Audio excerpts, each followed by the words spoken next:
तर आज जागतिक महिला दिन, पाहूयात त्या संदर्भातील बातम्या।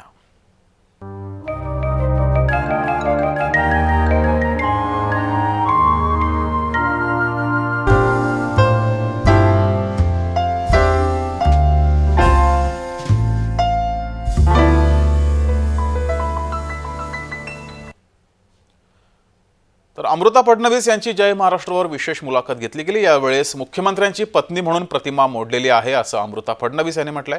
जय महाराष्ट्रच्या विशेष मुलाखतीत अमृता फडणवीस यांनी हे वक्तव्य केलंय। निश्चितच असं कधी झालंय का की तुमचे फॉलोअर जास्ती आहेत किंवा तुमची पॉप्युलॅरिटी पाहून घरातल्या घरात कधी असं त्यांना की अरे वा आपण तुम्ही माझ्याही पुढे गेलात, असं कधी त्यांनी तुम्हाला शाबासकी दिली आहे किंवा असं कधी झालंय? कधीच नाही। मलाही काही फरक नाही होत आणि वाटत आणि त्यालाही काही फरक, कारण मी आता त्याच्या पुढे आहेच आणि देवेंद्रजी तर त्या बाबतींच्या खूपच पुढे आहेत। ते आपलं काम करतात, लोकांना माहीत असायला पाहिजे म्हणून ते लोकांसमोर ठेवतात। तसंच मी आपलं काम करते आणि जिथेही मला वाटतं की लोकांपुढे घ्यायला पाहिजे, एक ढाचा जो बनलेला आहे सीएमच्या वाईफचा, तो तुटणं जरुरी होतं असं मला वाटायचं।